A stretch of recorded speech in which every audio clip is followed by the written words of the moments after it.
Alhamdulillahilladzi kafa. Salatu wassalamu ala nabiyil mustafa Sayyidina Muhammadin alladzi syafa'atul murtaja wa ala alihi wa ashabi alladzina ala hadimul awfa ma ba'du. Para mahasiswa dan jamaah Masjid Al-Jami'ah Study Center yang dirahmati Allah, alhamdulillah kita sudah memasuki hari yang kedua bulan Ramadan, bulan yang semua makhluk menunggu kedatangannya.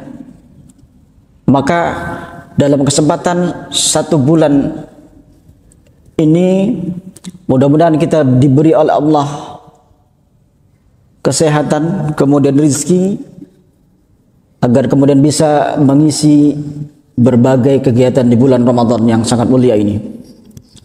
Berkenaan dengan syariat puasa Ramadan, ayat yang sangat populer kita baca, Bismillahirrahmanirrahim.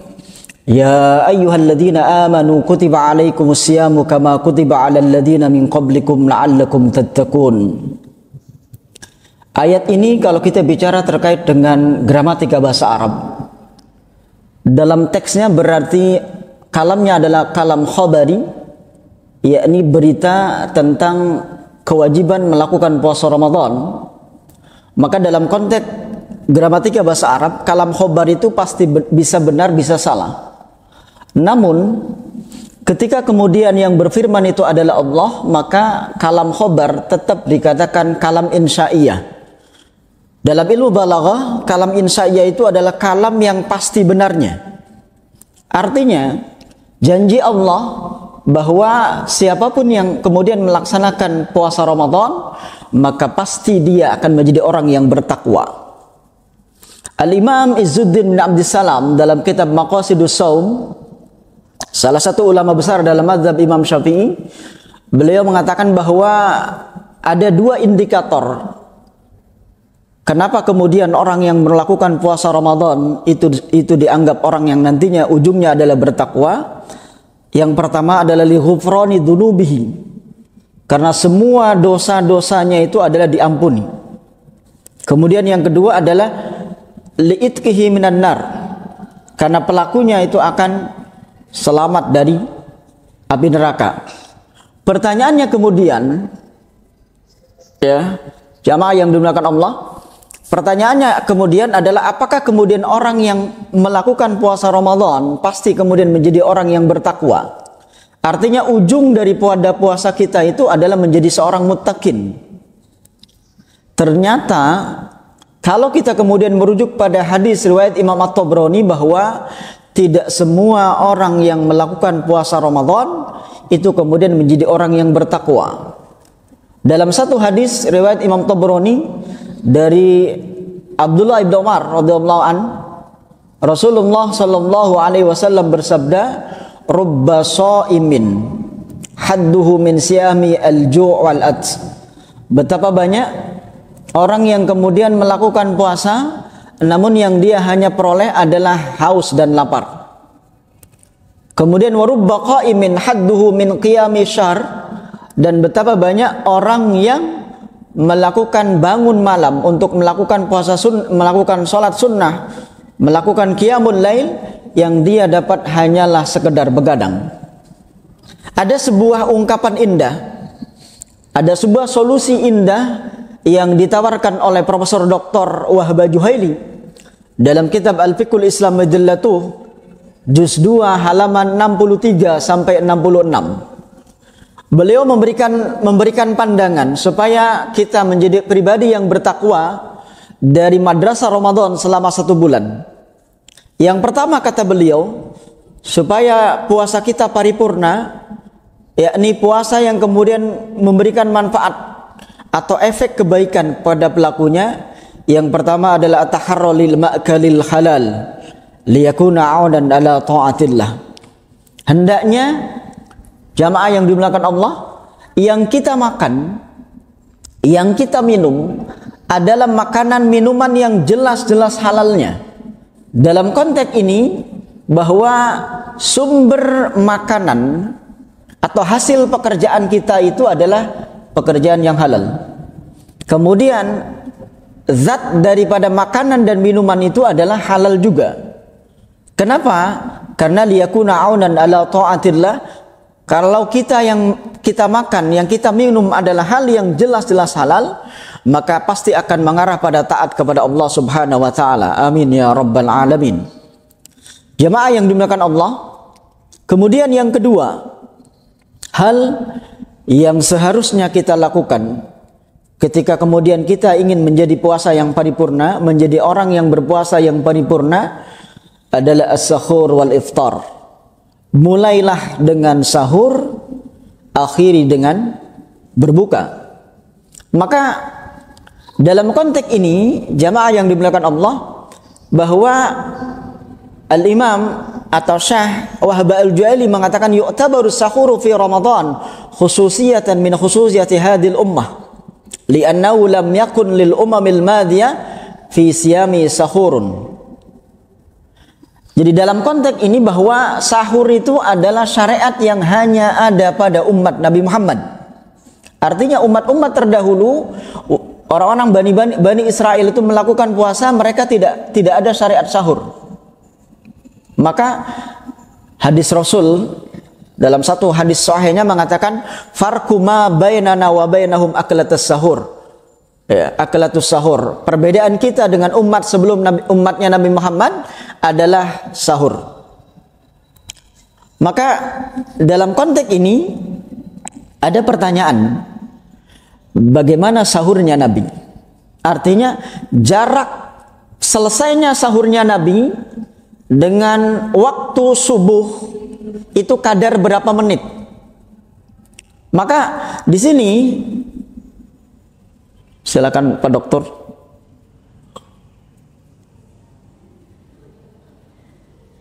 Faja'anu sallallahu alaihi wasallam al-amru biha. Ya, hadis riwayat Imam Bukhari dan Imam Muslim dari Anas bin Malik radhiyallahu an. Tasakharu fa inna fis sahuri barakatan. Jadi sahurlah karena pada sahur itu, dalam sahur itu terdapat keberkahan. Ya. Nah, di sini ada sebuah pertanyaan, ini hadis muttafaqun alaih ya, dari Zaid bin Sabit. Beliau mengatakan tasaharna ma'a Rasulillah sallallahu alaihi wasallam. Dulu kami selalu melakukan sahur bersama dengan Rasulullah sallallahu alaihi wasallam. Tsumma qumna ila sholati, kemudian kami melakukan sholat subuh. Maka kemudian kila kam kana bainahuma ya Rasulullah, atau wahai Zaid bin Sabit, berapa jarak antara sahurnya Nabi dengan sholat subuh beliau atau waktu masuknya sholat subuh? Maka beliau mengatakan qala qadru khamsina ayatan, kadar membaca 50 ayat sedang. Artinya konteks imsak yang biasa kita lakukan dan ada di wilayah ASEAN, dalam artian Indonesia, kemudian Malaysia, Singapura, itu ini sebenarnya mengambil dari hadis ini. Kenapa? Karena para sahabat melakukan sahur itu adalah di akhir. Jadi jedah selesai sahur mereka dengan waktu sholat subuh itu kadar membaca 50 ayat sedang.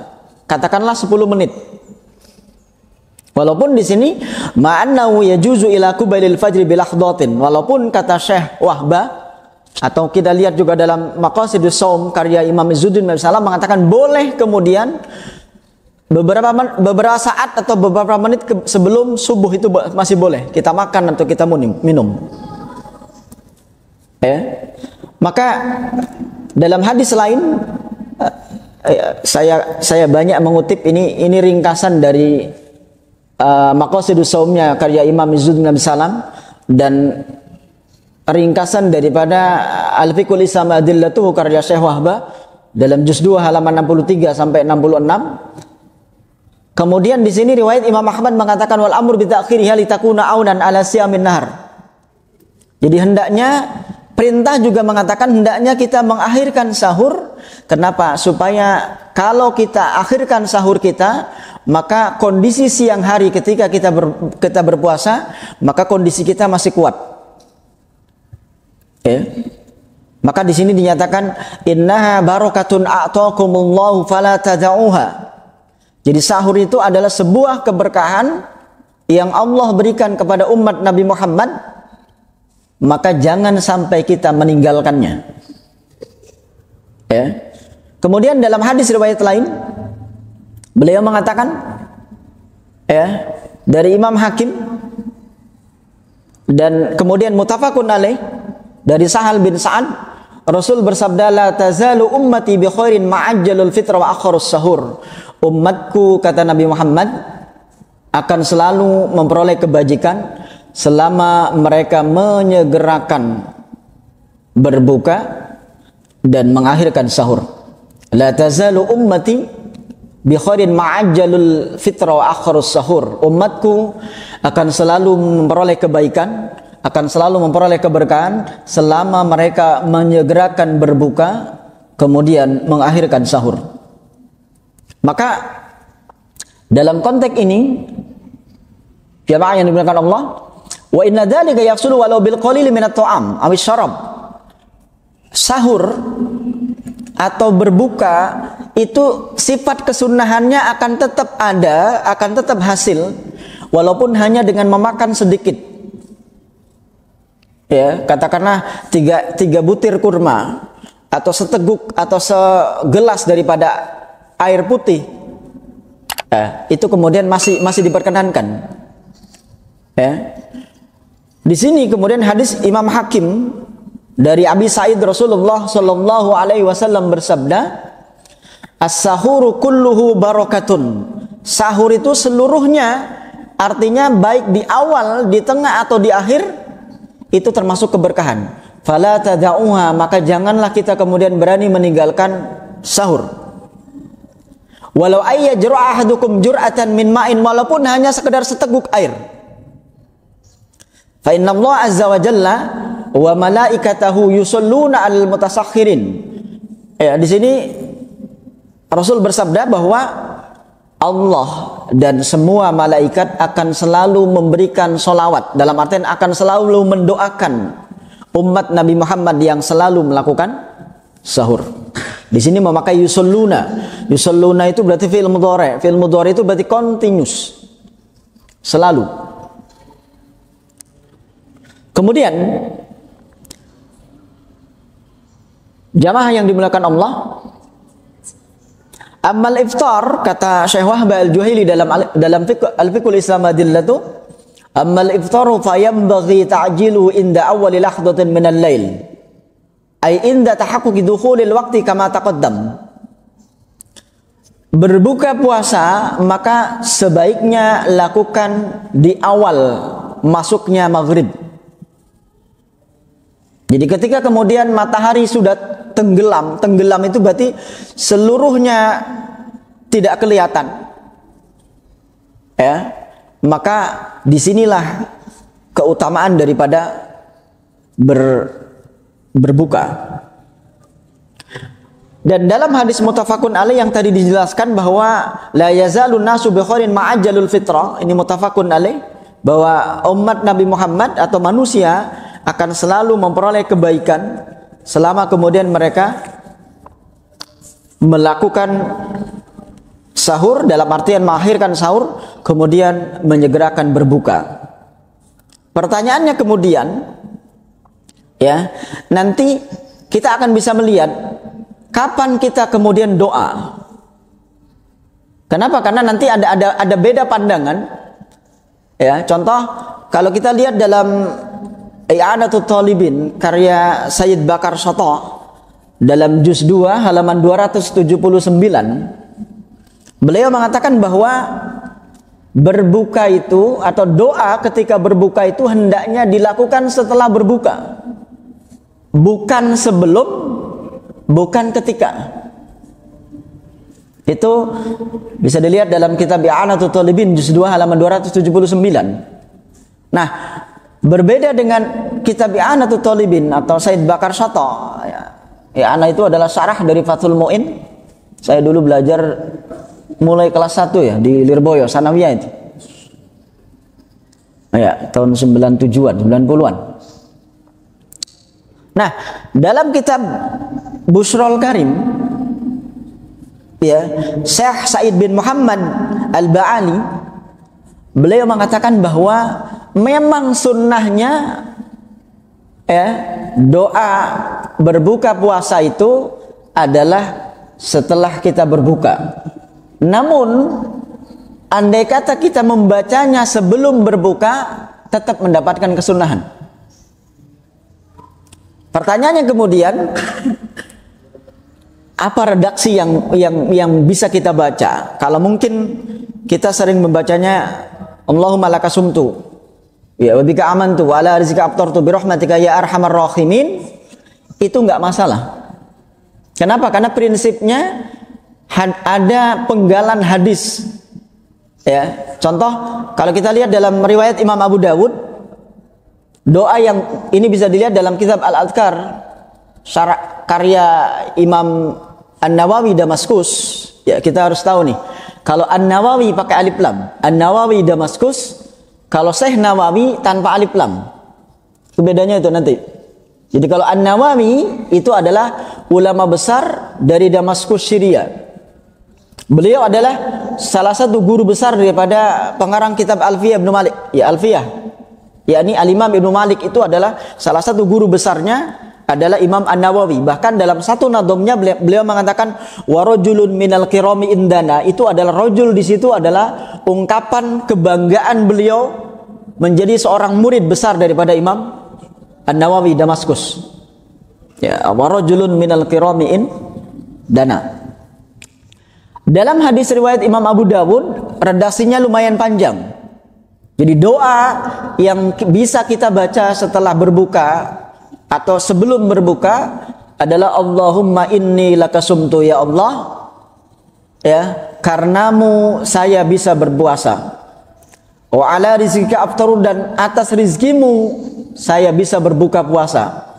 Wa alaika tawakkaltu, dan kepadamu saya bertawakal atau berserah diri. Wa bika amantu, dan kepadamu saya beriman. Zahabat dhama, maka dengan sebab berbuka ini kemudian haus dan lapar itu kemudian menjadi sirna.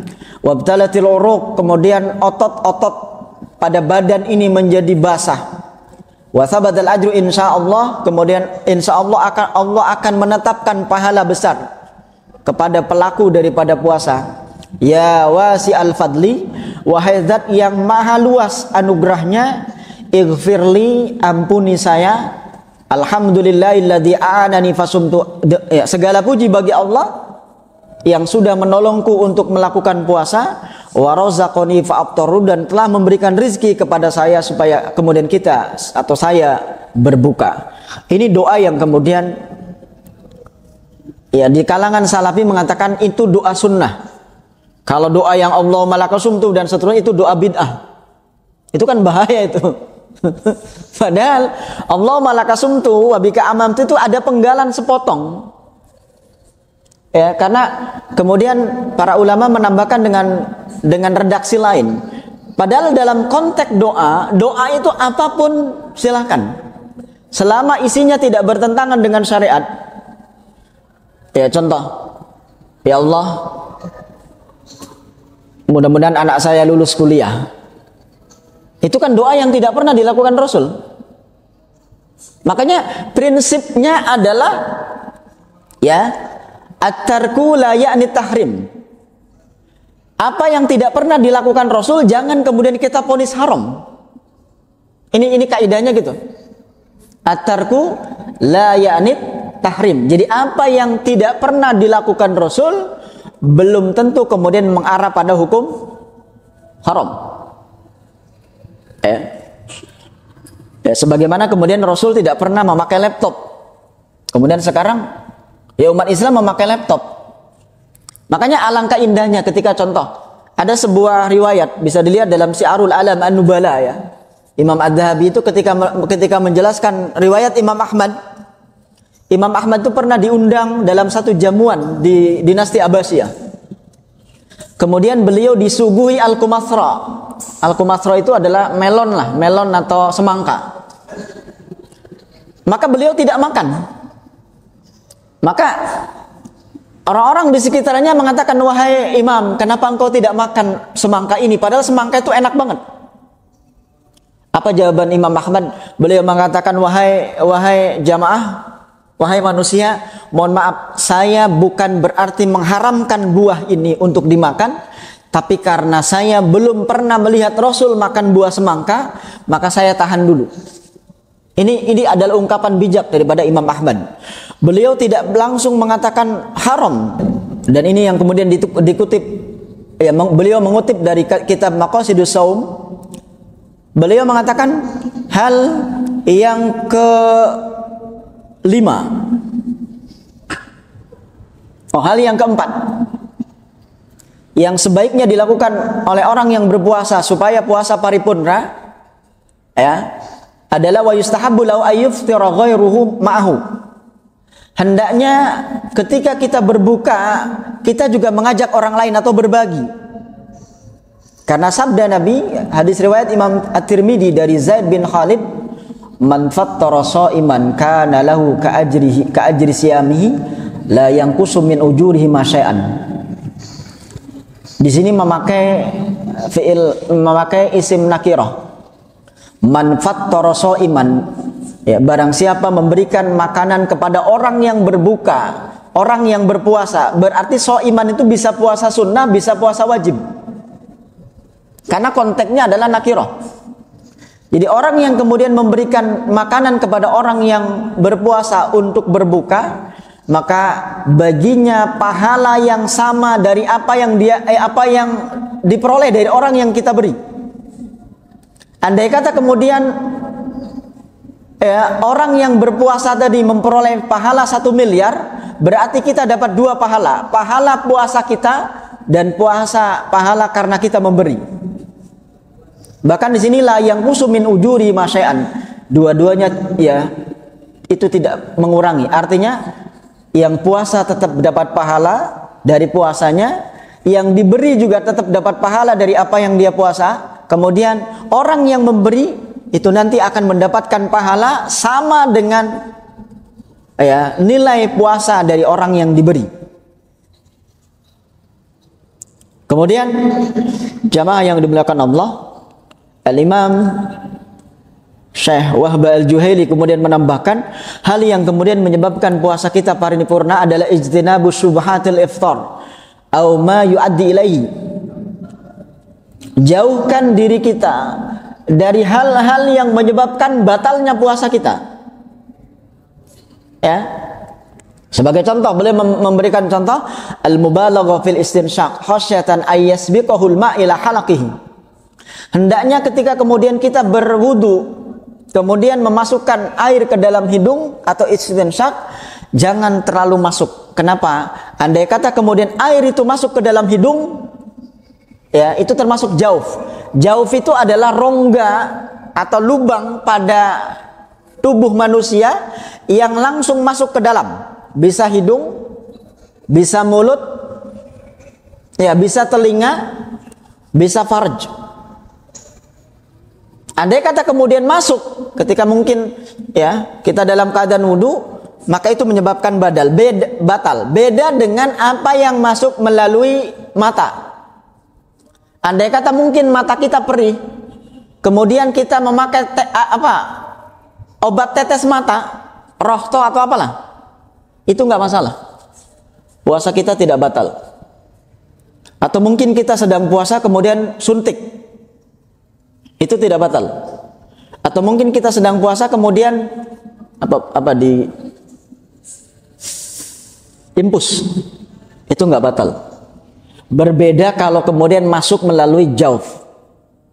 Mungkin kita, mohon maaf, ambeien, di mana kemudian obatnya harus melalui dubur, itu batal.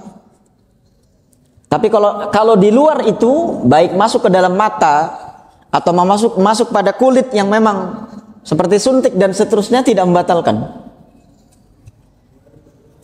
Ya. Kemudian hal yang kemudian bisa membatalkan puasa adalah al-hijamah, berbekam. Bahkan di sini mengatakan sawaul hajim awil mahjum, baik orang yang berbekam atau orang yang membekam itu hukumnya sama. Kalau bisa jangan. Maka dalam konteks ini amal haji mufakhasyatan ayatasarrabad dam ila fami wal mahjum fakhasyatan kemudian ayyada'afa wa yahtaja ila al-fitri wa hadha ma'al jumhur. Jumhur ulama kenapa kemudian berbekam ketika kondisi puasa itu hukumnya makruh? Karena dikhawatirkan bahwa andai kata kemudian kita berbekam, maka kondisi kita menjadi lemah. Ketika kondisi kita menjadi lemah, maka kita tidak kuat puasa. Ya, ini adalah pandangan jumhur. Baik Imam Syafi'i, kemudian Imam Malik, Imam Abu Hanifah mengatakan hukum berbekam ketika berpuasa itu adalah sekedar makruh. Ya, sekedar makruh dan tidak membatalkan puasa. Wa indal Hanabilah, sementara kalangan Hanabilah, pengikut Imam Ahmad bin Hanbal mengatakan wa indal Hanabilah riwayatun anna tubtiru. Dalam riwayat lain mengatakan Imam Ahmad dan pengikutnya mengatakan bahwa berbekam bagi orang yang berpuasa itu bisa membatalkan puasa. Lima warada minal ahadisil muta'addidah fa hamala al-jumhur 'ala al-karahiyati wa hamala Hanabila 'ala takhrim. Jadi jumhur ulama mengatakan hukumnya sekedar makruh dan tidak membatalkan puasa, berbeda dengan Imam Ahmad dan pengikutnya bahwa berbekam dalam kondisi puasa hukumnya haram dan bisa menyebabkan batalnya puasa. Bahkan ada satu riwayat yang mengatakan bahwa Imam Abu Hurairah dalam satu riwayatnya mengatakan bahwa berbekam itu adalah sesuatu yang bisa menyebabkan batalnya puasa kita. Ya. Kemudian Al-Imam Syekh Wahbah Al-Juhaili menambahkan contoh hal yang sebaiknya dijauhi ketika kita berpuasa adalah ijtinabu muthiratul qai' li'anna isaratahu muftiratun. Jauhkan diri kita dari hal-hal yang menyebabkan kita menjadi muntah. Jadi sengaja muntah itu hukumnya haram, karena bisa membatalkan puasa. Berbeda kalau kemudian muntah itu datang dengan sendirinya. Amma idza ja'ahu afwan wa ghalabu fa innahu la yuftir. Andai kata muntah itu karena faktor alami badan kita, alami yang ada pada fisik kita, kemudian kita muntah karena mungkin masuk angin atau karena mungkin adanya bau yang tidak sedap, kemudian muntah, fa innahu la yuftir, maka itu tidak membatalkan. Kemudian jamaah yang dimuliakan Allah, jam berapa ini? Baru separuh aja belum. Karena ngeringkas satu kitab kan. Ini kitab segini saya ringkas. Maqasidus Shaum. Kemudian ijtinabu mudha'abati ahlihi. Andai kata mungkin sudah berkeluarga, maka jauhkan dari hal-hal yang menyebabkan batalnya puasa kita. Apakah bercumbu? Apakah kemudian karena mungkin mencium pasangan istrinya? Ini adalah idza khosya min nafsi. Kalau kemudian khawatir dengan memeluk atau bercumbu itu kemudian menyebabkan keluarnya sperma. Walaupun Rasul melakukannya. Hadis sahih riwayat muttafaqun alaih dari Sayyidah Aisyah. Ya, kama qalat Aisyah radhiyallahu anha, kana an-nabiyyu sallallahu alaihi wasallam yuqabbilu nisa'ahu. Jadi Rasul itu ketika puasa Ramadan ini memakai fi'il mudhari', berarti sering yang kemudian mencium istri-istrinya. Ya, di sini nisa, di sini pakainya istri-istrinya karena memang istrinya Rasul enggak satu. Ya.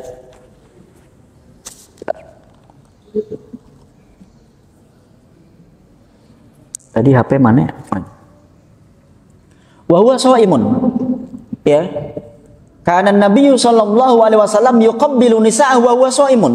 Wawunya wawu haliyah ini.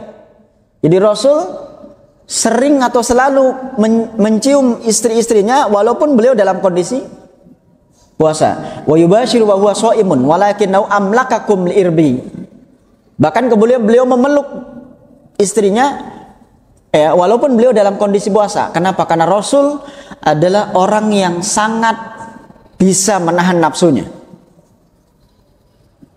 Ya.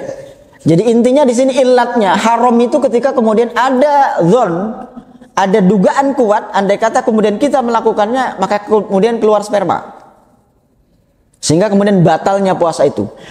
Ya, andai kata kemudian illat itu hilang, artinya kemudian kita mencium istri kita, itu kemudian tidak ada masalah, ya nggak masalah. Ya, makanya di sini harus dilihat dulu illatnya apa.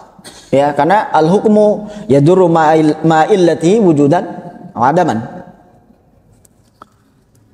Nah, kemudian hal yang sebaiknya dilakukan ketika kita kemudian melakukan puasa supaya puasa kita paripurna, menurut Syekh Wahab Al-Juhaili dalam Al-Fiqhul Islam Adillatu, beliau mengatakan al-ightisalu anil janabati wal haidi wan nifasi qabla al-fajri.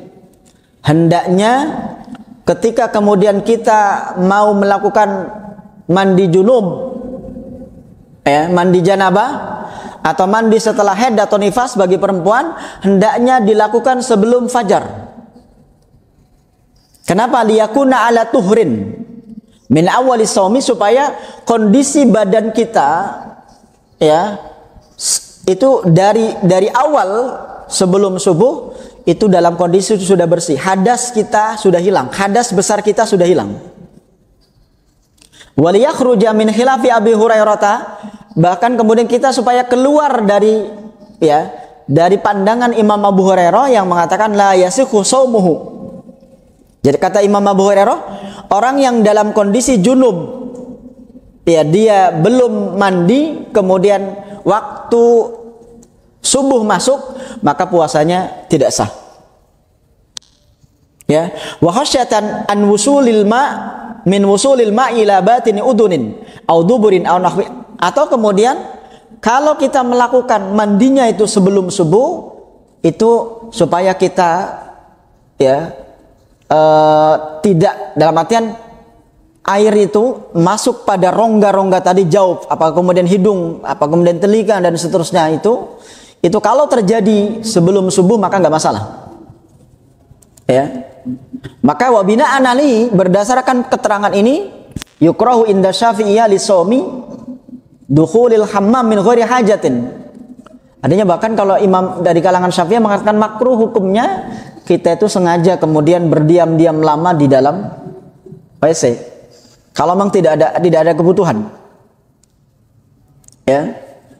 Nah, kemudian dalam satu hadis sahih riwayat Imam Bukhari dan Imam Muslim, Rasul bersabda, ini dijelaskan dalam satu hadis sahih, karena Nabi sallallahu alaihi wasallam yusbihu junuban min jima'in. Jadi Rasul pernah ketika memasuki waktu subuh, beliau dalam kondisi junub. Setelah berhubungan, setelah jima dengan istrinya. Ghairi ikhtilamin, tanpa keluar sperma. Di sini ikhtilam itu berarti kan mimpi, karena Rasul itu tidak pernah mimpi keluar sperma. Baru kemudian tsumma yaghtasilu, kemudian beliau mandi setelah sholat subuh. Wa yasumu, kemudian beliau melanjutkan puasanya. Kemudian wa amma khabarul Bukhari, adapun hadis riwayat Imam Bukhari mengatakan man asbaha junuban fala saumalah. Ini yang kemudian sebagian kalangan ulama mengatakan bahwa dalam kondisi junub kemudian kita melakukan puasa itu puasanya tidak sah. Dasarnya ini, man asbaha junuban fala saumalah. Barang siapa yang kemudian memasuki waktu subuh sementara dia dalam kondisi junub belum mandi, maka puasanya tidak sah. Maka fahamaluhu, para jumhurul ulama mengatakan fahamaluhu ala man asbaha mujami'an wastadamal jima'. Jadi hadis ini kata jumhur ini berlaku bagi orang yang sedang melakukan jima, masuk waktu subuh dia tetap lanjut. Artinya ketika kemudian sama dengan orang yang dalam kondisi sedang makan, ada makanan yang masih menumpuk di dalam mulutnya, kemudian waktu subuh masuk, maka segera muntahkan. Sama disamakan dengan jima. Artinya ketika kemudian dalam kondisi jima, kemudian masuk, kemudian langsung mohon maaf dicabut, nggak masalah. Yang tidak boleh itu kalau dilanjutkan, karena mungkin bilang tanggung lah dan seterusnya. Maka di sini fahamaluhu ala man asbaha mujami'an wastadamal jima'. Ini menurut Syekh Wahbah Al-Juhaili dalam Al-Fiqhul Islam wa Dillatuh, dan bisa juga dalam kitab Maqasidus Shaum karya Imam Izzuddin bin Abdissalam. Kemudian jamaah yang dimuliakan Allah, hal yang menyebabkan puasa kita paripurna menurut Syekh Wahbah Al-Juhaili adalah al-istighalu bil ilmi wa tilawatil Quran wa mudarasatihi. Hendaknya ketika kemudian kita dalam kondisi puasa, sibukkan diri kita, sibukkan aktivitas kita itu dengan ilmu, membaca, diskusi, musyawarah atau mungkin ba'sul masail ya. Kemudian watilawatil Quran, kemudian membaca Al-Quran minimal mungkin 1 hari 1 juz. Sehingga kemudian selama 1 bulan kita minimal khatam 1 kali. Wa mudarasati, mudaros itu berarti deres itu berarti kita membaca Al-Quran selalu. Kalau bisa mungkin setelah selesai sholat, sekedar mungkin 1 halaman 2 halaman itu dibaca. Ya, wal adkar was salati ala nabi sallallahu alaihi wasallam, kemudian kita perbanyak zikir dan kemudian perbanyak baca sholawat. Kullama tayassara lahu dzalika lailan aw naharan. Ini hendaknya kita lakukan sebisa mungkin, baik di malam harinya atau di siang harinya. Li khabari sahihain, karena hadis riwayat Imam Bukhari dan Imam Muslim, kana Jibrilu yalqa ya Nabi sallallahu alaihi wasallam fi kulli lailatin min Ramadan. Jadi malaikat Jibril itu setiap malam, setiap hari di bulan Ramadan beliau menemui Nabi Muhammad. Fayudarisuhul Quran, kemudian beliau mengajari Nabi Muhammad membaca Al-Quran. Ya, wa mithlu kullu a'malil khair, maka sama dengan hal ini adalah semua kebaikan. Ya, li'anna shadaqata fi ramadhana tu'dilu faridatan fi ma siwahu. Karena sedekah di bulan Ramadan itu menyamai sedekah wajib. Sedekah wajib itu berarti zakat. Ya, di luar bulan Ramadan. Maka kemudian fatudha'aful hasanat, maka kemudian Allah lipat gandakan pahala kebaikan selama di bulan Ramadan. Kemudian jamaah yang dimuliakan Allah, yang ketujuh, menurut Syekh Wahbah Al-Juhaili, hal yang menyebabkan, bisa dilihat dalam, kalau di Maktabah Samiliyat bisa lihat dalam juz 2 halaman 63 sampai 66, adalah at-tawassu'atu 'alal iyal. Hendaknya kita beri belanja lebih kepada istri kita. Ya. Ail usrah. Kemudian wal ihsanu ilal arham, kemudian berbuat baik kepada kerabat dekat. Wal ikhtaru minas shadaqah, kemudian memperbanyak sedekah. Alal fuqara wal masakin, kepada fakir miskin. Li khabari sahihain, karena hadis riwayat Imam Bukhari dan Imam Muslim, annahu sallallahu alaihi wasallam kana ajwadan nasi bil khairi. Jadi Nabi Muhammad adalah orang yang amat dermawan. Ya, orang yang amat gemar melakukan kebaikan. Wa kana ajwada ma yakunu fi Ramadan khina yalqahu Jibril, dan beliau lebih dermawan ya dibandingkan bulan-bulan lain setelah kemudian malaikat Jibril menemuinya. Hikmahnya apa? Kata Syekh Wahbah mengatakan, hikmah kemudian kenapa kita berbagi ya kepada kerabat kita, kepada fakir miskin adalah wal hikmatu fi dzalika tafrihu qulubis shaimin wal qaimin lil ibadati bidafi hajatihim, supaya ada keteguhan ya dari orang-orang yang kemudian bahasanya ada kemudian katakanlah andalan lah. Alhamdulillah untuk sahur sudah ada, alhamdulillah untuk berbuka sudah ada ya. Bidafi hajatim, dengan sebab kita memberikan kebutuhan kepada mereka. Kemudian yang ke-8, hal yang menyebabkan puasa kita paripurna, sehingga kemudian kita tidak termasuk kelompok yang sabda Rasul mengatakan orang yang berpuasa tapi tidak dapat apapun, orang yang kemudian bangun malam kemudian melakukan sholat malam dan seterusnya tapi hanya sekedar begadang saja, adalah kaful lisan wal jawarih an fudulil kalam wal af'al allati la itsma fiha. Kita mampu menahan lisan kita, kita mampu menahan anggota badan kita dari hal yang memang tidak perlu. Ngomong tidak penting itu nggak usah. Wal af'al allati la itsma fiha, atau mungkin perbuatan yang sebenarnya andai kata kita lakukan tidak dosa.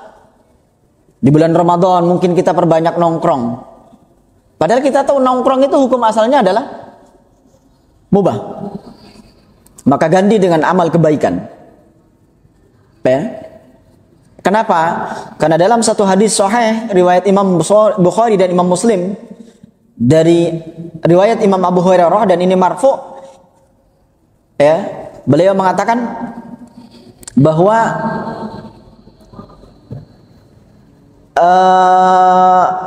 man lam yada' qaula zur itu, ya, jadi barang siapa yang kemudian tidak meninggalkan berkata dusta, benar,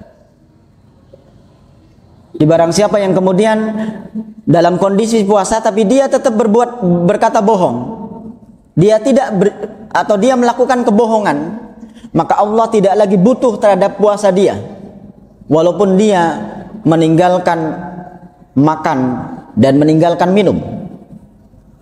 Ya, makanya tadi disebutkan dalam hadis sahih mengatakan rubba shaimin hadduhu min siyamihi al-ju' wal 'ats. Betapa banyak orang yang kemudian melakukan puasa yang dia dapat hanyalah sekedar haus dan lapar. Wa rubba qaimin hadduhu min qiyami asy-syahr, dan betapa banyak orang yang kemudian bangun malam, ya, melakukan tarawihnya, witirnya, tahajudnya, tapi yang dia dapat adalah hanya sekedar begadang. Kenapa? Karena adab tidak dilakukan.